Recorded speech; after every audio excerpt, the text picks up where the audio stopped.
Oh ini dia. Record dulu ya. Sebentar.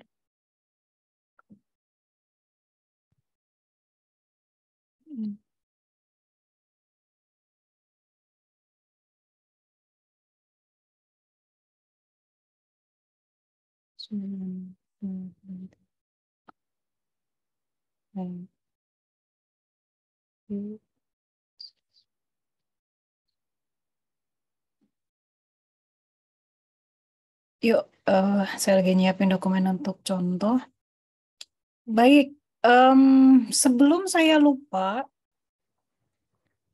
saya ingat kalau minggu lalu saya janji mau ngasih artikel untuk tugas 2 ya. Nah, terus saya nggak ngasih-ngasih gitu ternyata. Nah, jadi begini, setelah saya pikirkan lagi, kalian ini kan udah lagi pada ngambil proposal kan ya? Kalau saya lihat dari NIM-nya.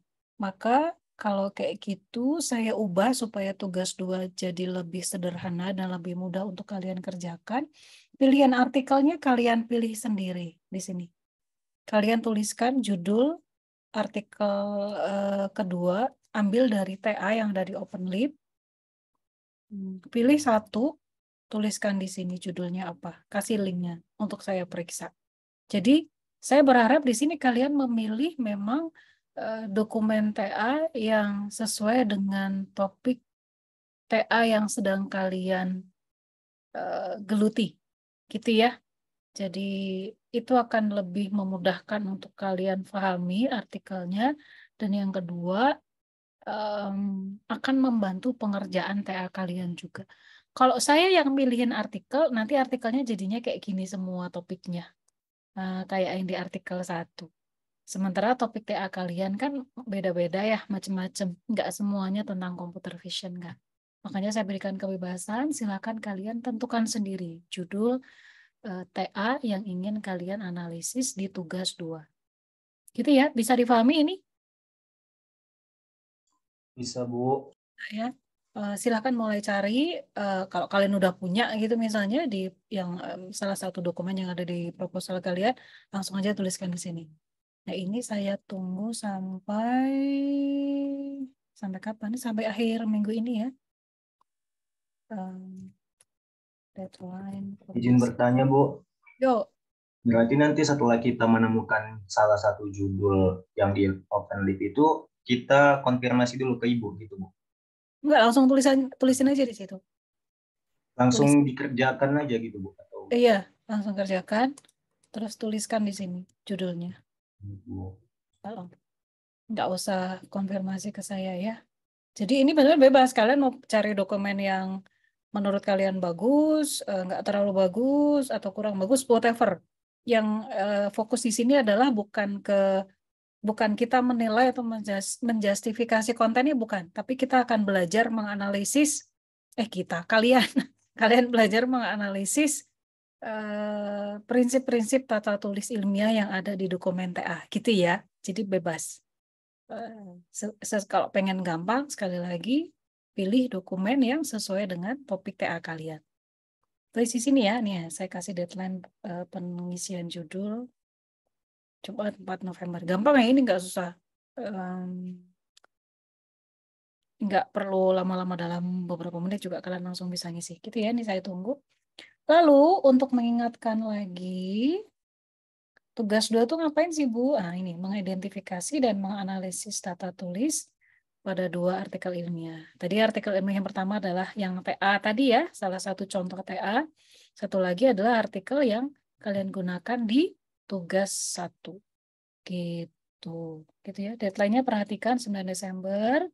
Ini saya nggak bosan-bosan untuk ngingetin, karena saya nggak pengen kalian jadi deadliners. Karena ini nggak bisa nih kalau dikerjain deadliners. Nah, ini submission deadline-nya nggak enak semua nih, deket-deketan. Artinya memang harus dikerjain bareng-bareng. Gitu ya. Kalau yang tugas 2 kelompok, kalau tugas 3, 4 itu tugasnya bukan kelompok ya, tugas pribadi. Jangan sampai salah, tugas 3, 4 dan 5 itu tugas personal pribadi. Yang tugas kelompok cuma tugas 1 dan 2 saja. Hati-hati ya. Ada di RPS disebutin. Kita lihat lagi supaya kalian nggak lupa. Kenapa ini kecil banget? Oh, belum loading. Kecil. Nah ini. Lihat ya, tugas 3, 4, dan 5 itu individual. Ada di RPS, harus rajin-rajin nengok RPS-nya. Tugas kelompok cuma tugas 1 dan 2. Ini saya nggak bosan-bosan ngingetin, jangan sampai kalian lupa. Ya, tugas 3, 4, 5 itu tugas pribadi. 1 dan 2 tugas kelompok. Gitu. Itu ya. Lalu tugas 1, 2 sudah. Oke. Ini silakan diisikan di sini.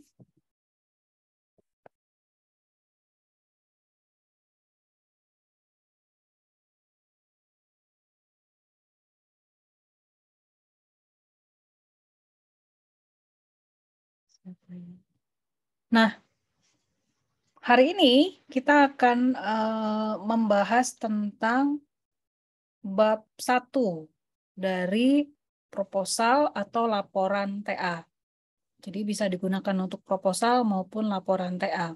Ada perbedaan sedikit antara isi bab 1, proposal dan laporan TA, tapi secara garis besar hampir sama. Tapi bedanya kalau di laporan ada tambahan sedikit. Gitu ya. Nah, di sini. Gitu. Saya akan menjelaskan ini paling 30 menit, nggak lama. Seperti biasa kuliah tata tulis itu nggak lama karena kami, tim dosen, berharap kalian lebih banyak berlatih. Gitu ya. Banyak baca dokumen untuk TA kalian. Banyak berlatih menganalisis tata tulis, kayak gitu ya. Jadi nggak ada alasan untuk telat menyerahkan tugas karena waktunya banyak sekali. Gitu. Nah, saya mau kasih lihat dulu contoh sebelum kita bahas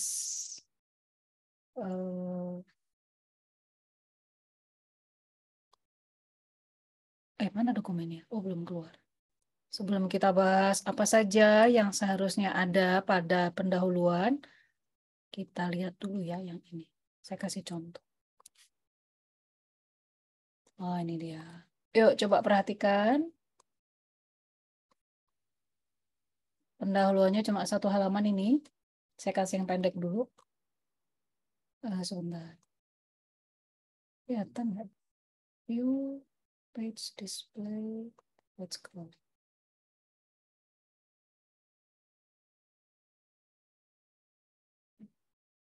Bab 1, yaitu pendahuluan. Lihat, ada beberapa bagian. Kita lihat daftar isi dulu ya. Ada latar belakang, perumusan masalah, tujuan, batasan masalah, kegiatan penilaian, jadwal kegiatan. Ini standar isinya kayak gini. Nah, biasanya yang krusial adalah di bagian latar belakang dan perumusan masalah. Gitu. Cuma yang paling krusial pertama kali adalah latar belakang, karena ini yang akan dibaca pertama oleh reviewer proposal kalian, yang menilai proposal kalian. Jadi ini adalah wajah dari proposal TA. Coba kalian perhatikan dokumen yang ini. Kalian coba buat intisari, nggak usah ditulis tapi diomongin aja. Paragraf 1, 2, 3.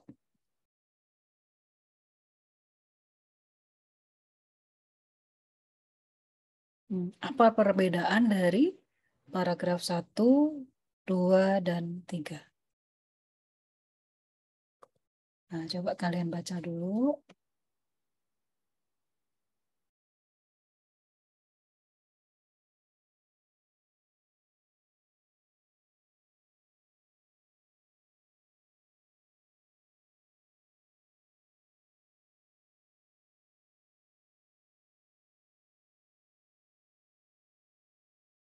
Kalau bab paragraf 1 ngomongin apa nih?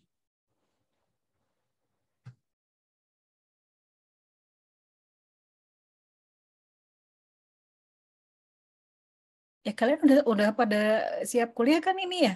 Nggak cuma nyalain Zoom terus kalian tinggalkan. Yuk, paragraf 1, apa yang dibahas di situ?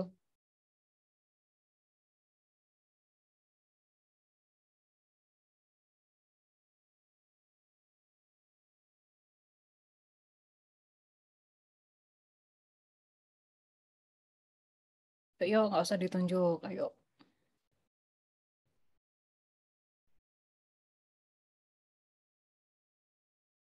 Paragraf 1.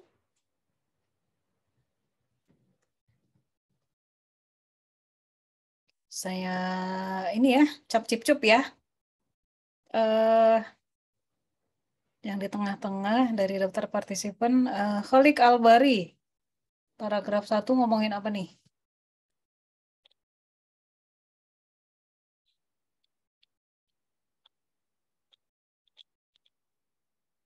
Kholik Albari nggak ada? Ada, Bu? Ada. Yuk, paragraf 1.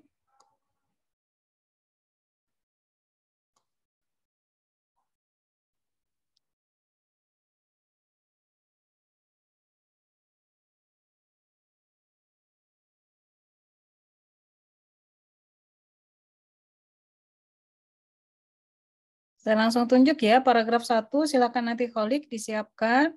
Langsung aja diomongin paragraf 2. Siapa di sini? Saya pengen dengar suaranya. Vanji? Ada Vanji?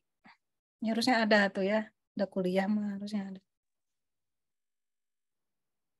Saya nggak dengar suaranya. Vanji nomor paragraf 2, paragraf 3, Muhammad Raihan Subhi. Paragraf 3. Yuk, paragraf 1 dulu.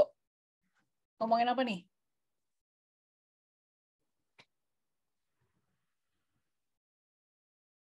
Kholik Albari, yuk. Sebentar, Bu. Ah, kelamaan. Dari tadi ngapain aja?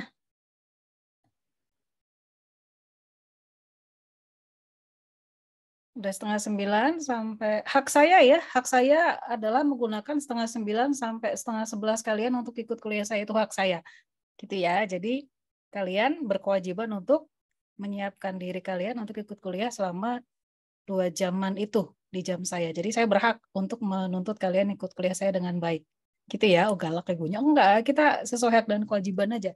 Yuk, abaikan urusan lain, kita kuliah ya kuliah. Oke, Bu, untuk paragraf 1 di sini membahas perkembangan teknologi fisik komputer. Nah, ada juga sistem untuk kegiatan monitoring dengan memperhatikan salah satu aspek dalam kehidupan manusia.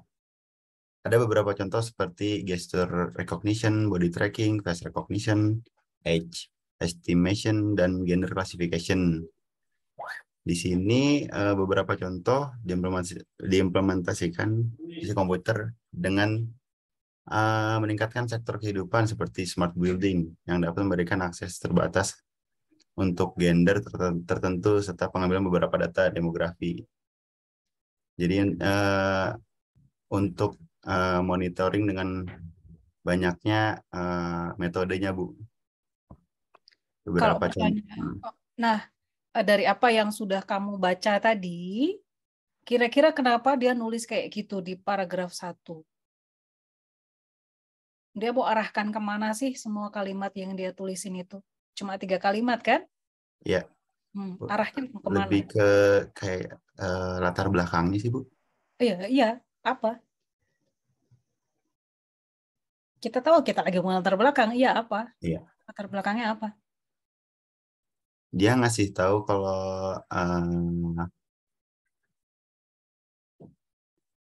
kalau uh, beberapa contohnya itu gimana ya, Bu? Bentar.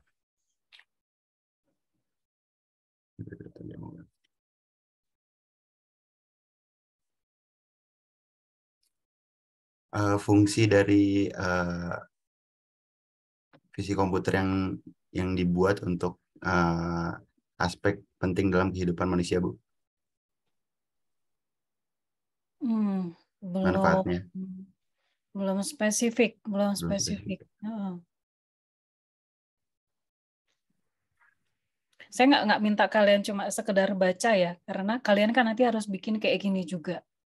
Apa yang kalian tuliskan di paragraf 1, latar belakangmu, iya latar belakang. Tapi kan kita lagi ngomong satu judul tertentu ini kan. Saya nggak nunjukin judulnya apa tadi kan ya. Meskipun ada tuh di atas sebenarnya.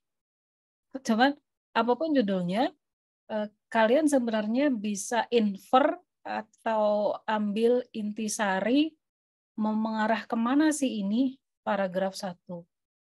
Dia ngomongin tentang berbagai perkembangan teknologi pada fisik komputer, tapi dia cuma ambil beberapa kan itu kan ya, nggak semuanya ditunjukin. Nah, contoh-contoh yang disebutin itu gesture recognition, body tracking, face, age estimation, gender classification, itu spesifik itu dia milihnya. Karena kalau computer vision kan banyak tuh. Nah, terus dia perkuat lagi, dia arahkan lagi agar mengarah pada topik atau judul yang diangkat di kalimat terakhir. Nah, dia tekankan pada bagian kalimat yang memberikan akses terbatas hanya pada gender tertentu serta pengambilan beberapa data demografi. Jadi dia mau mengarahkan ke situ. Oh, ini ada dari betul, Dava. Jadi paragraf 1 mengarah ke pembukaan pengantar ke tentang gender classification. Nah, apa yang bisa kalian ambil dari sini? Jadi di paragraf 1 latar belakang ini kan ini bab 1.1 latar belakang ini ya. Biasanya berisi tentang fakta. Fakta yang terjadi di lapangan terkait dengan topik kita. Oh, faktanya apa? Ini kan bab kalimat 1 sama 2 itu kan ngomongin fakta tuh. Kalau memang ada artikel yang mendukung pemaparan fakta itu, cantumkan citasinya. Gitu ya. Nah, tapi nggak sembarang fakta kan yang disampaikan, tapi yang terkait sama topik kita. Terus tekankan pada kalimat terakhir yang menunjukkan kasus yang ingin kita angkat. Karena kasusnya di sini adalah gender classification intinya. Nah, dia tambahkan kalimat ini. Jadi pembaca itu diarahkan gitu. Sampaikan beberapa fakta terkait topik, terus tekankan pentingnya pemilihan topik. Atau kenapa sih, atau kita mau kemana nih? Fakta-fakta yang sajikan itu so what gitu loh, gitu kan ya. Kalian kan anak-anak sekarang itu kan iya ada fakta fakta 1, fakta 2, fakta 3 ya terus kenapa gitu. Nah, dia mau mengarah ke kasus yang ingin diangkat yaitu gender classification. Gitu ya, semoga bisa difahami. Gak usah kelamaan di sini, kita lanjut ke paragraf 2. Siapa tadi? Vanji. Udah bisa mikrofonnya Vanji? Nah, Ya, gimana? Bu. Paragraf 2 gimana? Punten Bu, boleh diulang pertanyaannya? Iya, ceritakan. Oke. Inti dari paragraf 2 apa? Kalau yang dari saya baca, ini tuh menyebutkan kembali analisis-analisis yang pernah dilakukan sebelumnya. Seperti yang terlihat keterangannya di sana, terdapat beberapa penelitian mengenai klasifikasi gender menggunakan metode convolutional neural network. Terus di sana juga dijelaskan berhasil melakukan klasifikasi gender menggunakan metode naive Bayes. Kemudian juga menggunakan K-nearest neighbor dan berhasil menggunakan multi-block local binary pattern untuk melakukan fitur dan support vector machine. Mungkin menurut saya penyebutan kembali ini tuh sebagai landasan pembanding buat penelitian yang akan si penulis lakukan. Mungkin seperti itu, Bu. Jadi intinya di sini disebutkan contoh-contoh penelitian terkait. Iya. Kalau di sini ngomongin tentang klasifikasi gender, maka dia cantumkan beberapa penelitian terkait yang juga ngomongin klasifikasi gender gitu ya. Terus Betul. dia tonjolkan berbagai metode berbeda yang telah diimplementasikan. Makasih Vanji, makasih juga tadi buat Kholik Albari. Nah, apa sih pentingnya ini dicantumkan di sini? Kalau tadi di paragraf 1 kalian mengarahkan pembaca untuk masuk ke kasus yang diangkat yaitu klasifikasi gender. Nah, di paragraf 2 kalian ajak pembaca untuk mengetahui bahwa hey, klasifikasi gender ini udah ada loh sebelumnya, udah pernah dilakukan loh, yaitu pakai metode 1, 2, 3, 4, kayak gitu. Jadi itu, untuk menunjukkan bahwa kita itu bukan satu-satunya orang yang melakukan penelitian itu. Karena nggak mungkin ada sesuatu baru yang ujuk-ujuk ada, tanpa ada asalnya kan. Nah, kita pengen dengan kata lain di sini nanti saya tunjukin contoh lain ya, ada cara lain untuk menyatakan itu. Nah, di sini si penulis mengarahkan pembaca sudah ada penelitian-penelitian sebelumnya sekaligus ngasih tahu ke pembaca bahwa topik yang dia angkat yaitu klasifikasi gender bukanlah hal yang baru, tapi memang sudah ada. Gitu. Itu paragraf 2. Nah, cuman ada yang kurang di sini. Nanti saya tunjukin apa yang kurang. Harusnya dicantumkan juga. Kalaupun ada itu akan lebih baik di paragraf 2. Nanti ya. Paragraf 3. Siapa tadi? Saya, Bu. Intinya apa nih paragraf 3?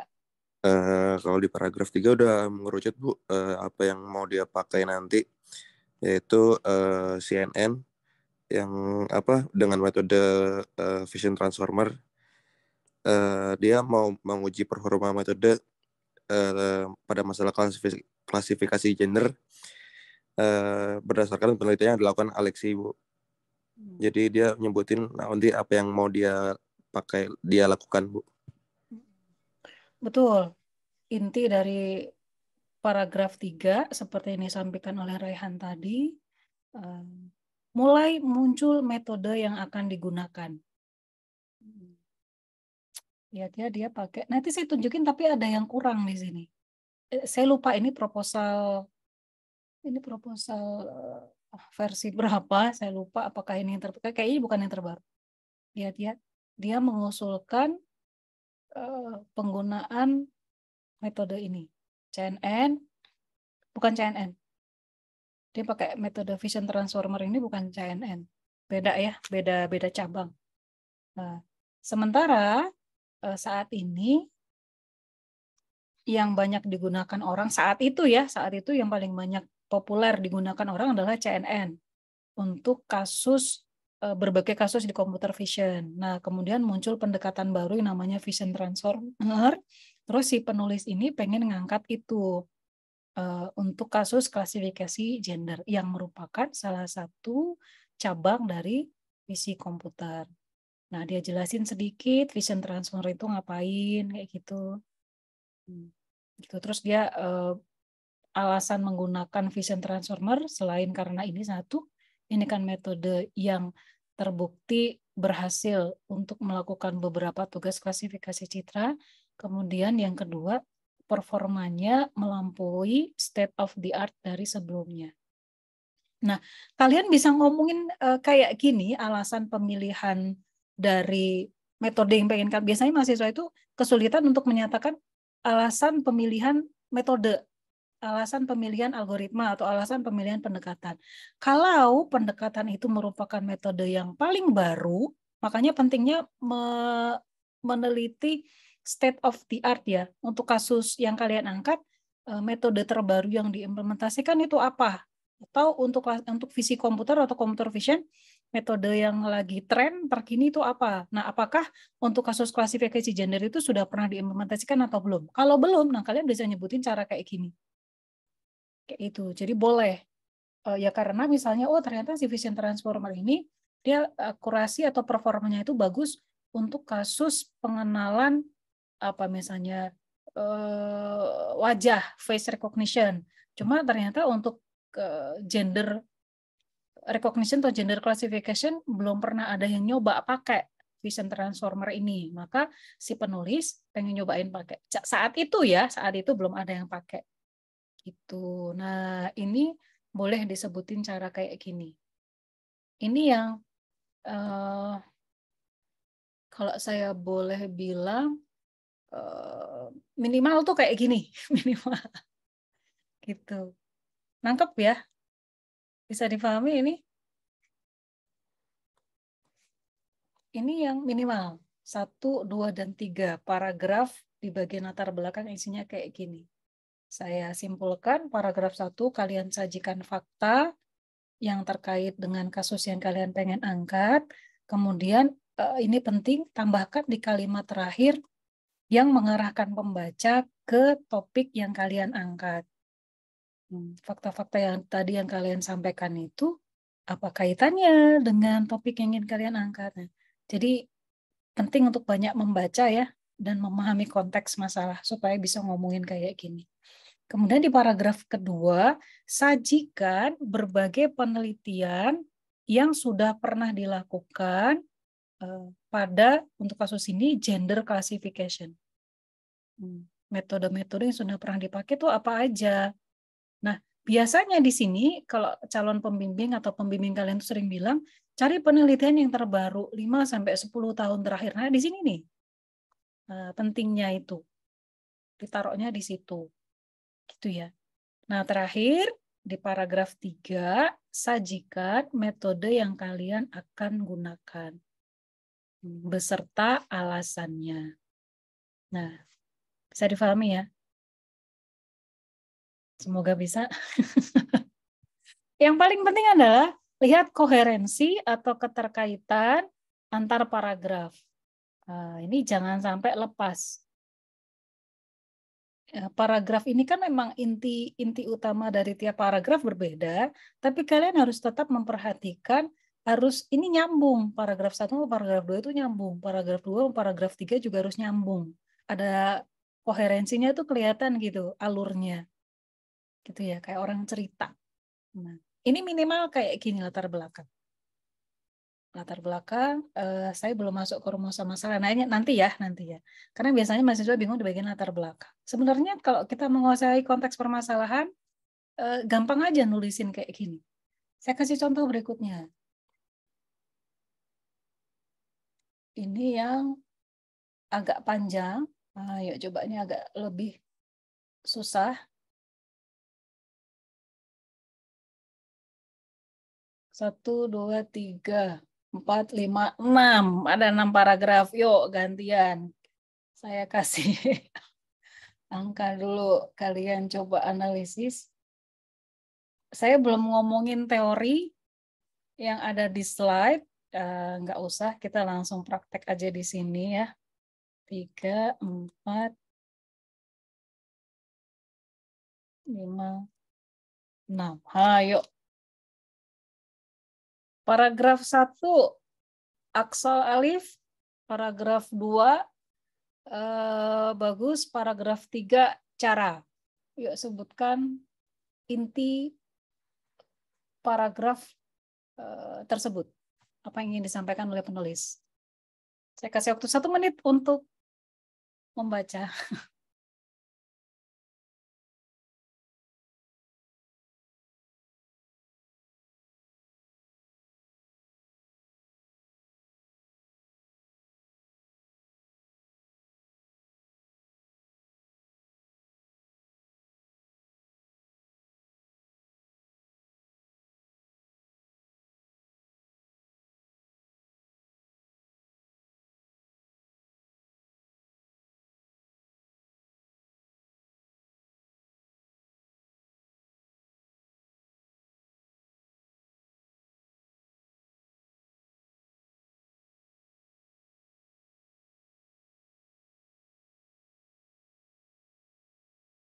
Yuk, aksal alif. Paragraf 1.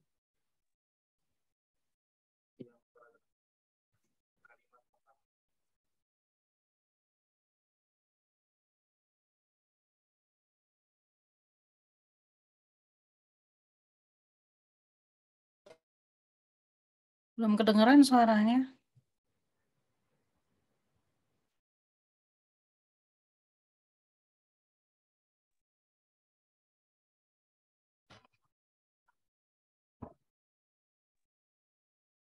Tes. Sekarang udah kedengeran. Yang kalau menurut saya, Bu, yang untuk paragraf pertama itu yang kalimat pertama, inti kalimatnya. Menurut kalian apa tuh? Sistem pengenalan berbasis citra wajah. Pengenalan apa masih belum jelas kok dari kalimat pertama, Akso.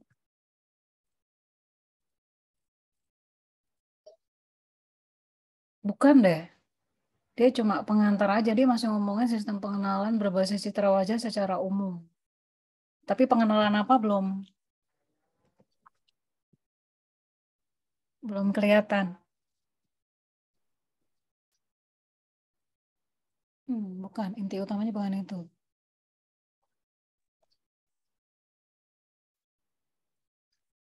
Apa nih, Aksol? Ada 4 kalimat di situ.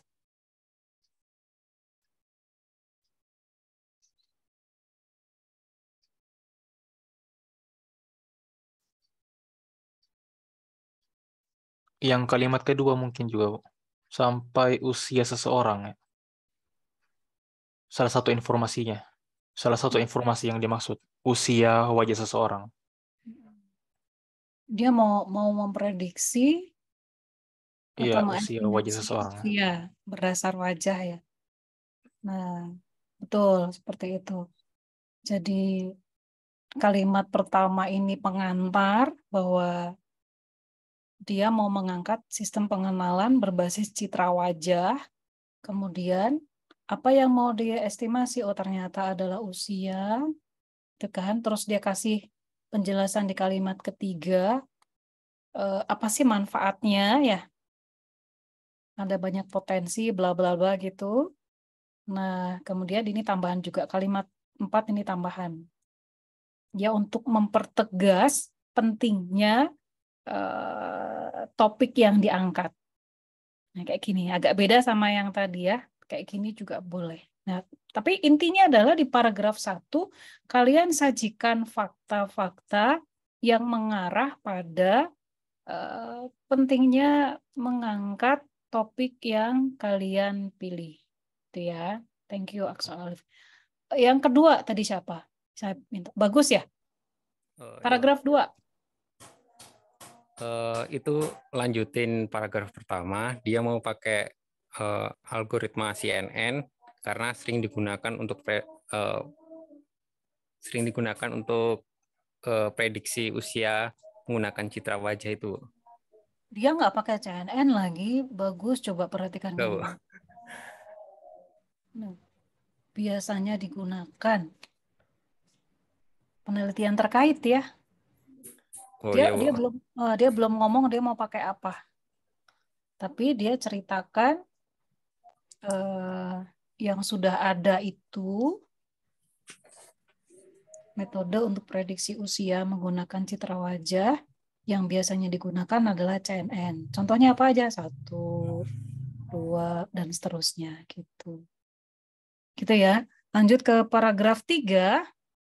Coba cara ya. Iya. Untuk paragraf 3, menurut saya melanjutkan dari penjelasan dari paragraf kedua, tapi di paragraf 3 ini membahas tentang kelemahan atau kekurangan dari algoritma CNN ini, Bu. Betul. Kalian bisa nangkep dengan cepat kan ya? Ini enak, cara menjelaskannya enak. Ini kebetulan yang bikin ini asisten di kelas tata tulis kita. Saya belum invite ke grup Telegram, tapi dia akan membantu saya untuk ngoreksi tugas kalian. Sekaligus kalau kalian mau asistensi terkait tata tulis, boleh juga. Nanti saya kenalin ya. Saya bilang nanti kapan. Jadi kalau suatu dokumen yang bagus, pembaca itu enak gitu, langsung cepet nangkep alurnya, keterkaitan antar kalimat juga enak, bisa langsung di capture, di grab, terus kalian juga bisa langsung dapat inti. Dia tuh mau ngomongin apa sih?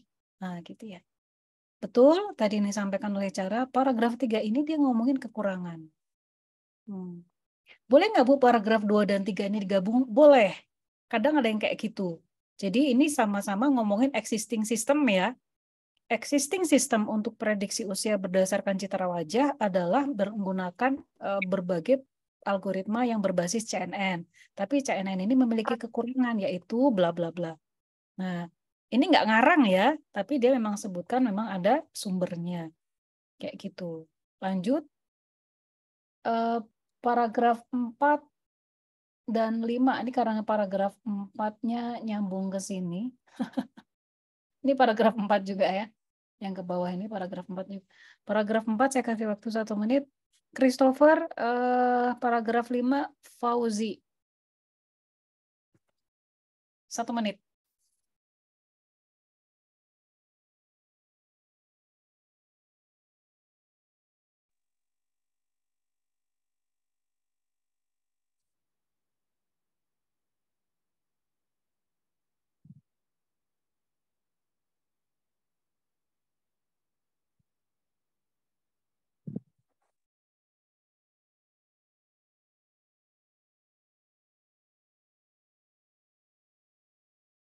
Yuk, Christopher, paragraf 4.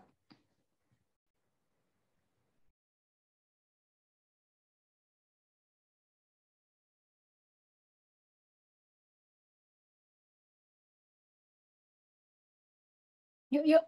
Nggak usah kelamaan. Christopher nggak ada? Yang udah siap, paragraf 4 siapa?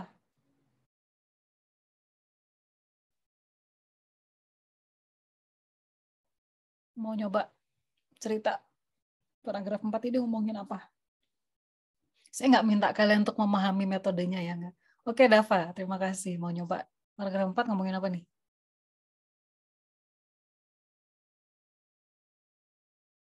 Suaranya belum ELM. Kira-kira kenapa dia ngomongin ELM? Langsung tiba-tiba ya, nggak ada pengantar, tiba-tiba tadi dari paragraf sebelumnya ngomongin CNN dan kelemahannya, terus ini langsung ke ELM. Kira-kira kenapa dia mau ngomongin ELM? Tebakan kalian apa?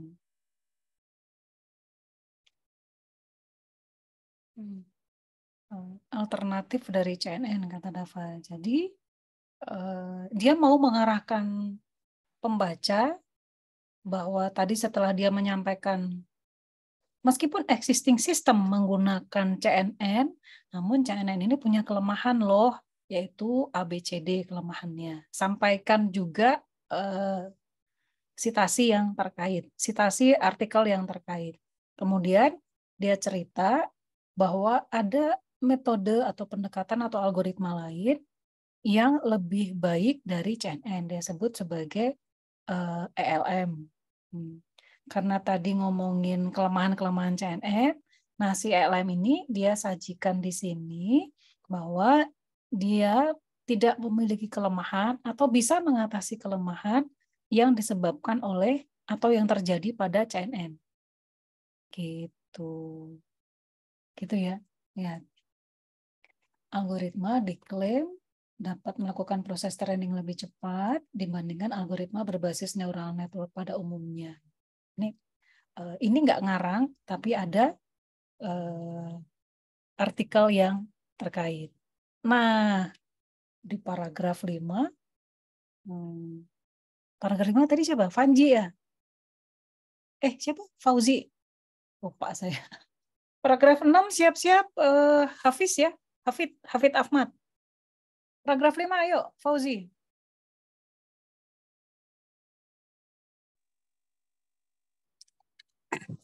Ini Bu, proses-proses, maksud saya proses-proses yang dilakukan peneliti untuk membuat algoritma LLM tersebut, Bu. Bukan. Dia nggak cerita bikin algoritma LLM-nya. Nah, coba lagi. Dia nggak menjelaskan tentang pembuatan LLM. Yuk. Penelitian-penelitian yang sudah dilakukan oleh peneliti lain, Bu, menggunakan algoritma tersebut, Bu. Algoritma apa? LLM, Bu, yang dikombinasikan dengan CNN. Betul. Seperti itu ya. Jadi perhatikan cara penulisannya. Kalimat pertama dari suatu paragraf itu penting. Nah, selalu lakukan itu. Kalimat pertama dari suatu paragraf itu penting. Karena dari situ orang jadi tahu ini tuh ngomongin apa. Gitu ya. Jadi setelah tadi di paragraf 4 penulis menceritakan tentang kelebihan dari ELM sebagai pembanding atau pengganti untuk CNN misalnya, karena dia kan mengarahkan pembaca ke situ ya. Nah, dia cerita, ELM ini udah pernah loh diimplementasikan yang digabungkan dengan CNN. Apa aja? 1, 2, 3. Tapi ternyata kombinasinya ini belum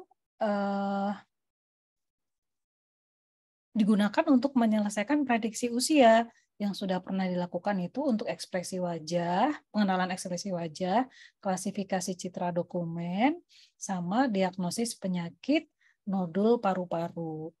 Nah, belum ada tuh yang menggunakan kombinasi CNN dengan LM untuk prediksi usia berdasar citra wajah. Kan si penulis pengen ngangkat itu ya, prediksi usia. Nah, belum ada. Terakhir, paragraf 6. Hafid Ahmad. Oh, Christopher baru muncul. Udah dijawab sama Christopher nih, Hafid, sorry ya. Untuk paragraf 6, kesimpulan dari metode yang akan digunakan untuk pembuatan model. Kesimpulan dari metode. Bukan kesimpulan, ringkasan. Dia mau pakai kombinasi CNN dengan LM. Terus dia cerita kombinasinya ini untuk apa? Oh, CNN dipakai untuk ekstraksi, kemudian ELM-nya dipakai untuk ini. Itu. Nah, sampai di sini dia tuh cerita dia mau memprediksi usia pakai metode apa? Dia kan tadi pakai ELM sama CNN ya. Terus dia cerita ELM sama CNN-nya dipakai untuk apa? Dia jelasin di situ. Gitu. Nah, selebihnya ini adalah tambahan. Ini terkait dengan skenario eksperimen. Lebih lengkap mana tadi? 1 atau 2? Maksudnya dokumen pertama atau dokumen kedua? Lebih lengkap mana? Lebih lengkap yang kedua ya. Kalau kalian jadi reviewer proposal, ketika disajikan latar belakang seperti dokumen yang kedua, udah tuh langsung lolos. Nggak akan banyak dibawelin sama dosen reviewer. Udah lengkap. Ada fakta yang mengarah pada konteks permasalahan, yaitu prediksi usia, gitu kan? Benar ya, prediksi usia. Kemudian di paragraf 2, ngomongin berbagai penelitian terkait prediksi usia. Prediksi usia itu udah diselesaikan pakai cara apa aja. Sedikit ya di sini disampaikan, nanti lebih banyak di bab 2. Makanya di sini cuma disajikan sedikit, nggak apa-apa. Di bab paragraf 2. Di paragraf 3, dia ngomongin kelemahan dari existing system. Kelemahannya apa? Kayak gini. Boleh nggak, Bu, pertanyaan dari Mas Yoja juga pernah ada, boleh nggak kalau kita misalnya di sini yang kita sebutkan sebagai kekurangan biasanya performanya atau akurasinya gitu ya, akurasi, precision recall-nya itu kecil, misalnya yang existing system itu akurasi precision recall-nya masih di angka 60-an atau 70-an, boleh nggak, Bu, itu disebut sebagai kelemahan atau kekurangan? Boleh kalian sebutin ya, bahwa si A udah pernah bikin misalnya prediksi usia namun akurasinya masih 67. Si B udah pernah bikin prediksi usia menggunakan metode ABC dengan akurasinya 50-an misalnya, kayak gitu. Sebutin angkanya, itu berdasarkan paper yang kalian baca. Boleh kayak gitu. Nah, kalian pengen bikin sistem yang akurasinya di atas itu dengan menggunakan metode yang kalian usulkan. Gitu. Itu boleh. Gitu ya.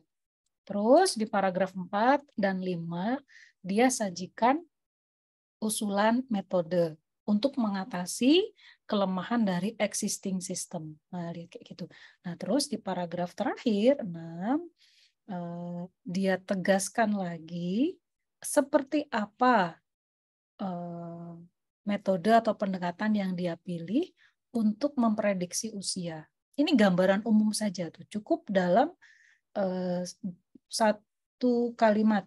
Ini kalimat yang kedua. lihat di sini nggak sama sekali, nggak ada rumus, nggak ada algoritma yang dalam pseudocode itu nggak, tapi benar-benar cuma dituliskan dalam kalimat narasi semuanya. Mau melakukan apa, bagaimana caranya dalam bentuk narasi. Gitu ya. Ada pertanyaan dulu sampai di sini?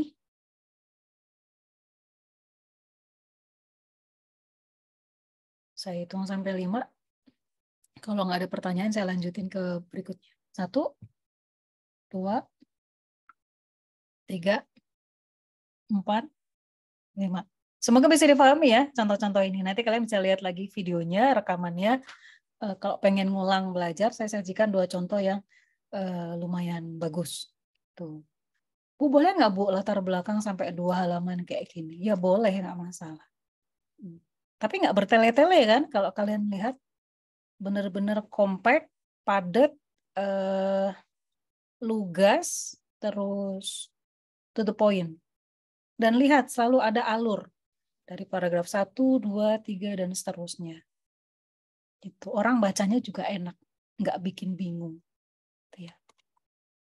Lanjut ya, itu tadi latar belakang. Nah, saya baru masuk ke slide. Enak kalau saya punya banyak contoh kayak gini. Sekedar. Saya harus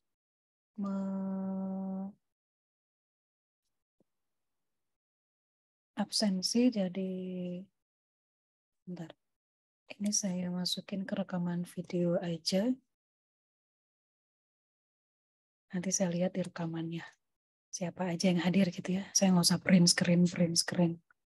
Nggak usah screen capture. Kalau gini kan nanti saya tinggal lihat rekaman videonya. Siapa aja yang hadir. Nah, sudah terekam kan? 1, 2, 3, 4, 5. Ada 16 orang yang hadir. Oke, saya singkirkan lagi. Yuk. Nah, ini isi dari bab 1, bab pendahuluan. Ada latar belakang, tadi udah kita kupas ya, contoh latar belakang. Ada batasan, nanti kita akan bahas tujuan, kontribusi, organisasi tulisan. Kita lihat yuk, satu persatu. Nah, kalau kalian perhatikan bahwa pada dasarnya di bagian pendahuluan ini akan menjelaskan tentang apa dan mengapa. Mau bikin apa, topiknya apa, topik yang terkait sama judul ya, konteks problemnya apa, terus kenapa, mengapa itu diangkat. Nah, tadi di contoh latar belakang kelihatan ya, mengapa itu diangkat. Gitu. Kemudian jelaskan juga tujuan dan sekilas tentang metode penelitian. Yuk kita lihat. Kita sekarang bahas tujuan. Oh, rumusan masalah dulu ya. Nah, yuk yang gampang aja rumusan. Rumusan masalah. Perhatikan di contoh yang pertama, yang tadi latar belakangnya cuma 1 halaman ini tentang gender classification. Lihat rumusan masalahnya, perhatikan di sini. Membangun sistem klasifikasi gender berdasarkan citra wajah. Nah, keywordnya itu tuh. Membangun sistem klasifikasi gender berdasarkan citra wajah menggunakan metode ini. Mau bikin apa, pakai apa. Untuk TA kayak gini ya, tapi kalau kalian mau menuliskan rumusan masalahnya kan sering disebut sebagai problem statement, pernyataan masalah. Kalau kalian mau bikin publikasi, paper, nggak boleh kayak gini. Nggak boleh. Membangun, developing, analyzing itu bukan bahasa publikasi. Bukan kayak gitu. Gitu ya. Tapi karena ini TA, kalau beda ya level TA sama publikasi. Kalau di TA itu kan kalian memang bikin sesuatu untuk menyelesaikan suatu masalah kan. Nah, kalau kalimatnya adalah dia pengen bikin sistem klasifikasi gender berdasarkan citra wajah menggunakan metode vision transfer, dalam hal ini benar boleh untuk TA. Tapi untuk publikasi kalimat seperti itu nggak boleh. Gitu ya. Biasanya nggak boleh. Karena kalau di publikasi, paper, di jurnal ataupun proceeding, yang lebih ditekankan adalah usulan metodenya apa. Lebih ke usulan metode. Bukan sistem ya, tapi metode. Metodenya apa. Modifikasi pada metodenya apa. Kontribusi karena dari situlah terlihat kontribusi keilmuan. Nah, gitu. Yuk kita lanjutin. Kemudian tujuan. Nah, sesuaikan tujuan dengan rumusan masalah. Nah, karena di perumusan masalah adalah bagaimana membangun sistem bla bla bla, maka di tujuan ini adalah membangun dan menganalisis performa dari sistem yang dibangun. Ini ada yang salah. Harusnya ini menjorok ke dalam sini ya kan. Ini kan alinea atau paragrafnya dimulai dari sini, maka ini indentasinya juga harus sama. Ini kayaknya bukan versi terakhir, masih belum dibenerin. Ini juga. Kalau kalian nggak pengen, sebenarnya aturan indentasi seperti ini itu tergantung template. Kalau di template tidak diberikan aturan yang ketat, kalian misalnya mau bikin indentasinya mulai dari sini, nggak ada menjorok-menjorok gitu ya untuk awal paragraf, boleh saja asal konsisten. Dari awal dokumen sampai akhir dokumen kayak gitu semua. Kalau emang mau dibikin menjorok seperti ini, ya harus konsisten sampai akhir dokumen. Jangan bermacam ragam indentasinya. Orang ngelihatnya tuh nggak enak. Ya. Yang tadi kan makanya di bagian ini kan langsung kelihatan. Nggak enak nih dilihatnya. Sekilas langsung kelihatan. Itu ya. Itu tentang tujuan dan rumusan masalah. Kalian udah tahu lah ya. Nah, di batasan masalah ini sering jadi problem. Nah, di sini contohnya dia menggunakan dataset sebagai training, terus dia menggunakan UTK Face, dia pakai ini sebagai data uji. Makanya disebut sebagai cross dataset evaluation. Gitu. Kemudian dia sebutkan juga citra yang digunakan adalah citra wajah tanpa bagian tubuh lainnya. Jadi memang benar-benar wajah doang, karena dia kan memprediksi gender. Nah, kenapa ini penting disebutkan? Lihat bagian 3. Nah, kalau input citranya adalah satu tubuh, satu orang penuh gitu ya, dari kepala sampai kaki, maka untuk melakukan pengenalan gender, kalian harus crop dulu bagian wajah. Kalian harus lakukan deteksi dulu, deteksi wajah, yang mana bagian wajah, lalu baru lakukan klasifikasi gender dia perempuan atau laki-laki. Gitu. Nah, ini penting ya. Nah, untuk bisa menyatakan seperti ini, itu kan butuh banyak eksplorasi dan observasi terhadap problem yang mau diselesaikan. Jadi meskipun proposal itu ya ada sebagian yang meremehkan, tapi ini krusial. Ini kan udah detail ya, udah sampai ke dalam, udah sampai sejauh ini. Itu ya, contoh lain. Ada pertanyaan nggak? Contoh lain. Contoh lain yang rada lebih dalam. Nah, perumusan masalah di topik yang kedua. Saya ngomongnya agak cepat. Lihat. Nah, perumusan masalahnya yang gini. Dia akan membangun model kombinasi ResNet dengan ALM. ResNet ini salah satu algoritma berbasis CNN. Kemudian dia akan membandingkan algoritma LM dengan ResNet. Kemudian dia juga akan membandingkan waktu training dan testing. Boleh Bu nulis kayak gitu? Boleh. Kemudian karena rumusan masalahnya ada 3, nah tujuan masalahnya juga sebenarnya di sini ada 3 juga. Kalau pengen lebih gampang, karena di sini 1, 2, 3, di sini juga boleh tuliskan 1, 2, 3. Cuma di sini yang dituliskan di bagian 1.3 tujuan ini, dia sampaikan dalam bentuk narasi. Kan? Nah, dia ngomongin akan membandingkan, kemudian estimasi, kan sistem yang dibangun melakukan estimasi usia wajah, kemudian dia ngomongin tentang perbandingan. Kan? Ini 1, 2, kemudian yang ketiga, waktu training sama testing. Nah ini dia. Semuanya tercantum ya, meskipun dalam bentuk narasi. Gitu. Terus batasan masalahnya yang mana Bu? Yang di sini. Ini kok nggak pakai subbab sih Bu? Batasan masalah boleh kayak gini? Boleh. Jadi 1 sama rumusan masalah boleh. Kadang jadi 1 sama tujuan juga boleh, nggak masalah. Yang penting tuliskan batasan masalah. Lihat, dia menggunakan dataset ini, kemudian label usianya dibagi dalam sekian. Kemudian citra yang digunakan adalah wajah tunggal, cuma satu wajah saja. Lihat. Untuk bisa menuliskan seperti ini harus paham konteks problem dan dataset yang mau dipakai. Gitu. Itu bab pendahuluan. Selesai ya. Tanpa saya harus ngomongin isi slide. Terakhir, rencana kegiatan, seperti biasa. Kalian mau merencanakan apa aja? Studi literatur, pencarian data, pembangunan model, implementasi skenario pengujian, analisis hasil pengujian, penulisan laporan. Nah, semua kegiatan ini kan 1, 2, 3, 4, 5, 6 gitu kan. Tadi kan direncanakan. Tuliskan di sini. Kira-kira di bulan berapa saja. Jadi 1.4 sama 1.5 rencana kegiatan dan jadwal kegiatan ini ada kaitannya ya.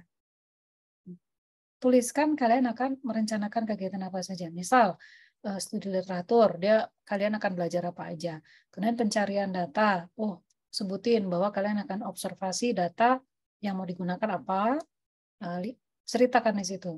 Kemudian pembangunan model, bla bla bla, implementasi skenario pengujian dan sebagainya. Tulisin di situ. Itu bab pendahuluan. Selesai itu. Ada pertanyaan?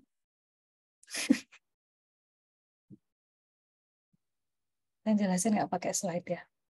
Ada di sini sebenarnya. Kan lebih enak kalau pakai contoh ya.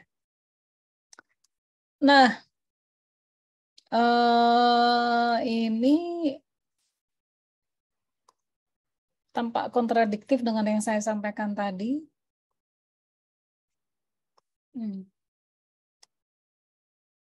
Kalau bab 1 pendahuluan tadi kan ada beberapa section ya, ada latar belakang, tujuan, rumusan masalah, bla bla bla. Sementara di sini kok dibilang pendahuluannya terdiri satu bagian saja. Contohnya itu seperti paper yang kalian kerjain, yang kalian pakai untuk tugas 1 kemarin itu loh. Introduction atau pendahuluan kan cuma satu bagian kan, tapi lengkap di situ isinya. Coba kita lihat. Karena ini direkam, nah coba kita lihat.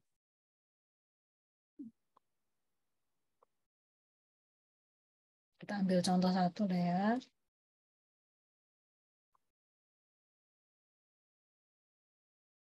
Yuk, pendahuluan. Kok gede banget. Lihat. Ini loh maksudnya. Introduction ini.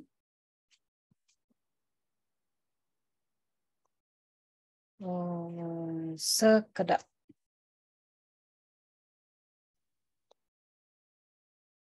Di bagian introduction ya, cuma satu bagian dia doang. Nggak ada 1.1 background, 1.2 purpose, 1.3 problem statement, nggak ada kayak gitu ya, tapi jadiin satu. Dan semua yang kita tuliskan di bab 1 pendahuluan itu, kecuali rencana kegiatan dan jadwal kegiatan, kecuali itu kita ubah penyusunannya dan dituliskan di bagian introduction ini. Nah, ini maksudnya kadang seringnya introduction itu cuma satu bab, itu maksudnya di sini kalau kita bikin paper. Mana ya? Ini dia. Kan? Semuanya di sini. Cuma satu bagian. Nggak dibagi lagi ke dalam sub-sub bagian. Gitu ya. Itu bab pendahuluan. Bagian pendahuluan. Ini maksudnya itu. Terus, kalau dibagi ke dalam sub-section atau subbagian, tadi yang seperti kita bahas tadi ya, latar belakang, batasan, tujuan, dan pengorganisasian tulisan. Latar belakang tadi sudah kita bahas ya. Pada dasarnya, inilah yang kalian tuliskan. Mengapa dan bagaimana. Mengapa topik itu dipilih? Mengapa kalian mengangkat topik tersebut sebagai topik TA? Kemudian, bagaimana kalian mengatasi kelemahan atau kekurangan existing system atau disebut juga sebagai gap atau kesenjangan untuk topik tersebut. Nah, ini tuh pertanyaan kedua itu bagaimana dia mengarah pada mau pakai metode apa, atau pakai pendekatan apa untuk mengatasi masalah. Kaitkan dengan di sini. Lalu, jelaskan alasan pemilihan. Metode, pendekatan, atau algoritma yang kalian tuliskan pada bagian judul. Gitu ya. Contoh judul yang baik, mana tadi?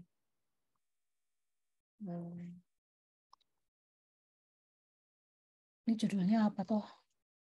Ini klasifikasi gender berdasarkan citra wajah menggunakan vision transformer gitu kan. Nah, maka karena udah ngomongin pendekatan vision transformer, maka di sini disebutin vision transformer. Contoh lain, di sini judulnya adalah kombinasi CNN dengan extreme machine learning untuk prediksi usia berdasarkan citra wajah. Lihat, judulnya itu pun to the point. Mau bikin apa dengan menggunakan metode apa, udah gitu. Itu yang yang terangkum pada bagian judul. Karena disebutin ngomongin CNN dan ELM, extreme learning machine yang dikombinasi, maka sebutin di sini kan di paragraf 5 sama 6. Jangan ditinggalkan. Kalian harus tanggung jawab lah ya, udah nyebutin judul, topik, terus nggak pernah disinggung-singgung di bagian latar belakang, ya nggak bertanggung jawab namanya. Gitu ya. Nah itu, kemudian rumusan masalah, ini udah ya. Problem statement atau problem identification. Tadi kita udah bahas rumusan masalah panjang lebar. Terus apa lagi yang penting di sini ya? Oh nih, tadi ya, kalian perhatikan bagian ini. Penjelasan atau definisi yang kalian tuliskan pada bab pendahuluan atau bagian pendahuluan itu dituliskan secara naratif, nggak pakai rumus, formula atau segala macam simbol matematika. Gitu. Jadi kalau boleh dibilang pendahuluan ini adalah wajah dari TA kalian, akan kelihatan dari situ. Sebelum orang tertarik untuk mempelajari detail, mereka pengen lihat dulu ringkasannya kan, ringkasan TA-nya itu ada di mana, di bagian pendahuluan. Ringkasan dari bagian pendahuluan ada di mana, di bagian abstrak. Jadi itulah pentingnya bagian pendahuluan. Oke, kemudian ini nggak usah. Batasan tadi udah ya, batasan ada. Tujuan utama dari memberikan batasan adalah supaya lebih sederhana sehingga bisa layak dikerjakan. Tapi hati-hati, di sini suka misleading mahasiswa. Nah, contoh yang agak salah misalnya contoh pemberian batasan yang salah ya, yang nggak tepat. Mahasiswa mau pakai dataset existing, yaitu UTK face. Misal ya. Jangan gini lah, kita nggak usah sebutin nama dataset. Ngambil dataset existing di Kaggle atau di mana yang sudah ada dataset A misalnya. Ini yang sering-sering kali salah dan nggak boleh kayak gitu. Dataset namanya dataset ABC. Lalu di web yang ngomongin dataset ABC ini tertulis dataset ABC ini datanya ada misal 10.000 gambar, 10.000 citra. Terus mahasiswa pengen, aduh kebanyakan datanya, jadi dia mau pakai cuma 3.000 doang. 3.000 citra. Ini boleh dan ada boleh, ada nggak boleh ya. Kapan kondisi boleh, kapan kondisi nggak boleh, nah saya ceritain. Dia pengen pakai 3.000 doang. Jadi bisa boleh, bisa nggak boleh. Makanya ini pentingnya kalian bimbingan sama dosen. Misal, dataset ABC yang terdiri atas 10.000 citra, itu untuk klasifikasi usia misalnya ya, itu sudah banyak dipakai oleh orang. Peneliti 1, 2, dan sebagainya. Ada 10 peneliti misalnya yang pakai dataset ABC. Benar-benar pakai 10.000 citra menggunakan metode yang beda-beda. Jadi si 10 peneliti ini pakai berbagai metode berbeda. Terus kalian pengen ikut menggunakan data ini untuk problem yang sama, yaitu klasifikasi usia. Kalian akan jadi peneliti ke-11 misalnya. Terus kalian pengen membandingkan hasil yang kalian dapatkan dengan ke-10 peneliti ini. Kalau kayak gitu kondisinya, maka kalian harus pakai 10.000 citra. Karena kalian pengen bandingkan dengan ke-10 peneliti. Kalau kalian ingin membandingkan dengan 10 peneliti, tapi cuma pakai 3.000 citra, itu nggak boleh. Gitu ya. Kenapa nggak fair, nggak apple to apple. Yang lain pakai 10.000 citra, sementara kalian pakai 3.000 citra. Maka kemungkinan hasil yang kalian dapatkan lebih bagus. Karena kompleksitasnya jauh lebih rendah. 3.000 kan jauh lebih sedikit daripada 10.000 ya. Gitu. Tapi kalian mengusulkan metode baru di sini nih, metode XZZ misalnya. Si metode ini ternyata akurasinya bagus, tapi hanya untuk 3.000 citra. Maka nggak boleh dibandingkan dengan ke-10 peneliti yang sudah melakukan penelitian sebelumnya dengan menggunakan 10.000 citra. Nggak boleh. Gitu ya, semoga bisa ditangkap. Yang boleh yang gimana, Bu? Kalau misalnya saya cuma pakai 3.000 citra. Kalau kasusnya berbeda.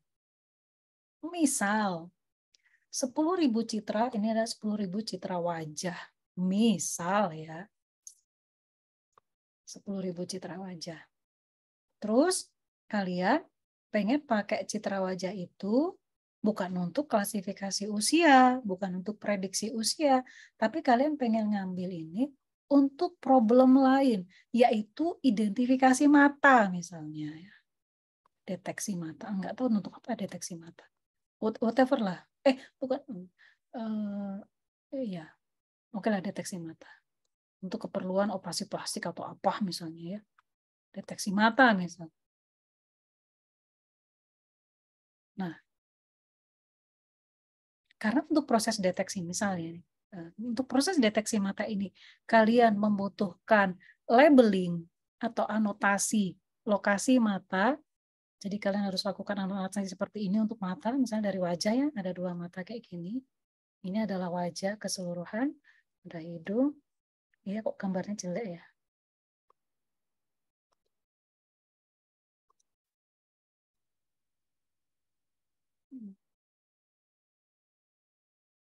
Ini mata, hidung, ini bibir. Untuk keperluan deteksi mata, kalian harus lakukan labeling atau anotasi mata.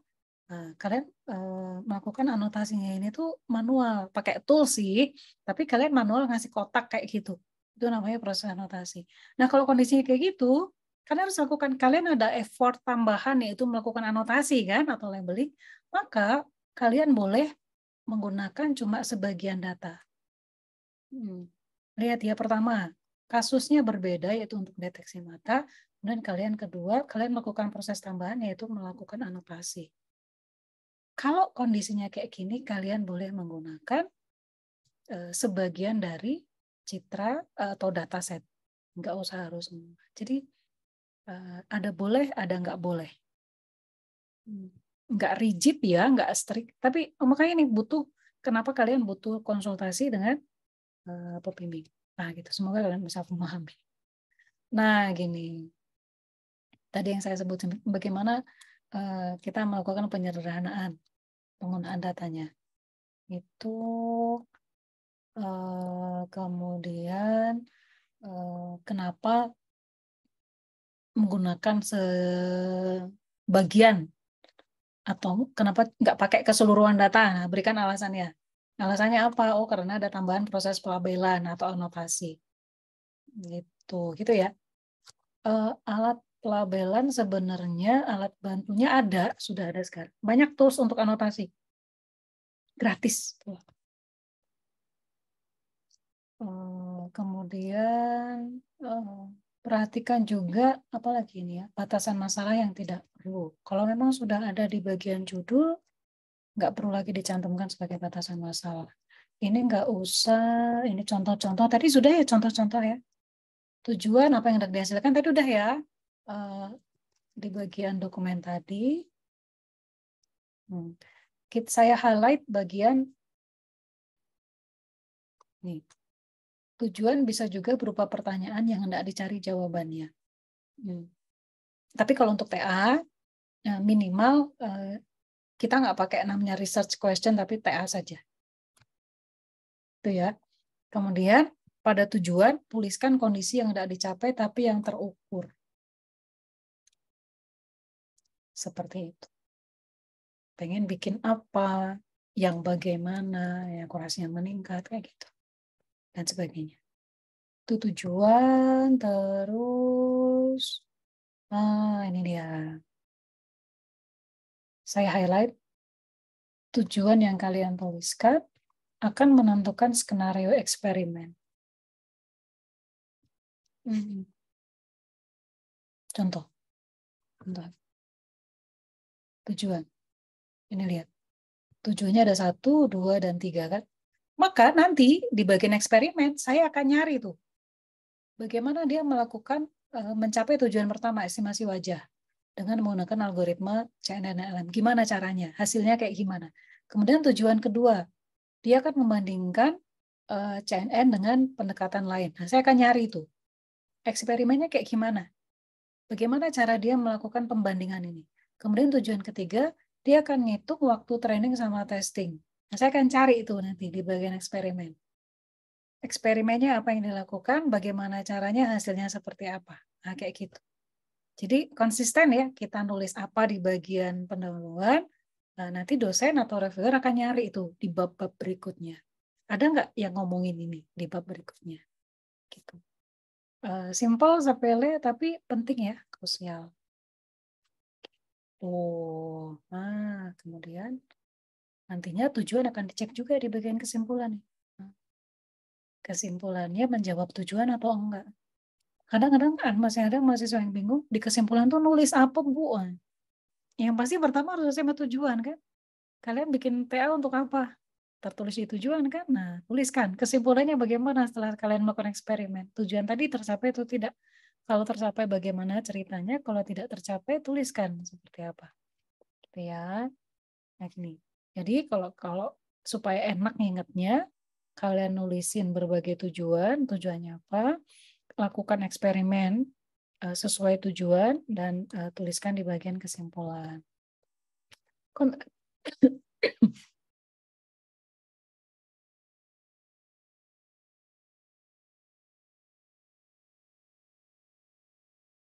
Kontribusi ini nggak harus ya. Kontribusi ini biasanya bagi yang mau bikin publikasi, paper proceeding atau jurnal. Kalau di TA nggak usah.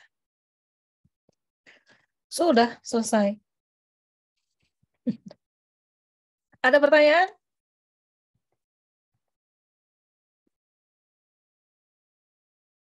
Saya tadi bilang cuma setengah jam, ya ternyata lewat setengah jam. Bisa difahami kah?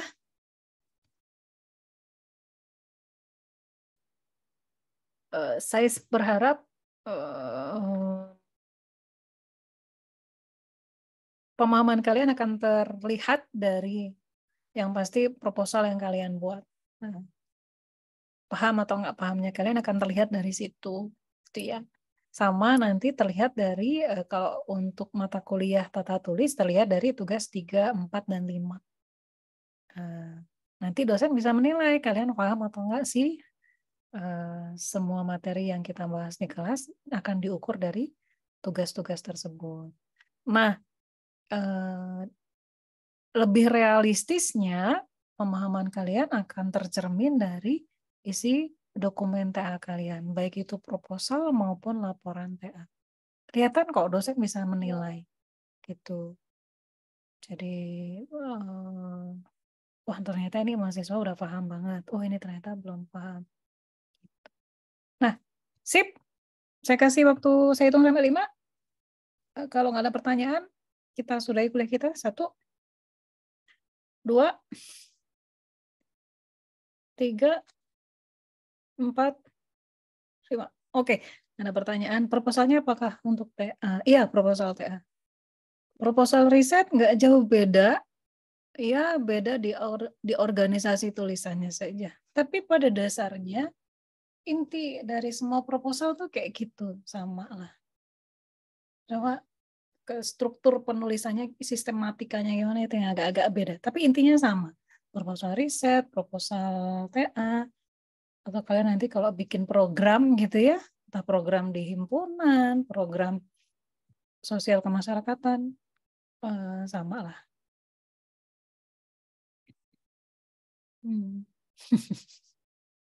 Gitu ya. Pada dasarnya begitu. Pendahuluan. So, hari ini kita sudah membahas tentang bagian pendahuluan. Baik itu kalian bisa implementasikan pada saat kalian menyusun bagian pendahuluan untuk proposal TA, atau kalian nanti pakai ilmunya ini untuk menuliskan pendahuluan di laporan TA, atau kalian bisa pakai juga pada saat kalian menyusun publikasi di bagian introduction. Nggak jauh beda sebenarnya cara menulisnya. Hanya sistematikanya saja sama keumuman penggunaan bahasa, istilah, sama keumuman cara penyusunan. Itu aja sebenarnya. Tapi intinya sama. Sip? Nggak ada pertanyaan? Kita sudahi kuliah kita. Jangan lupa, saya ingetin lagi.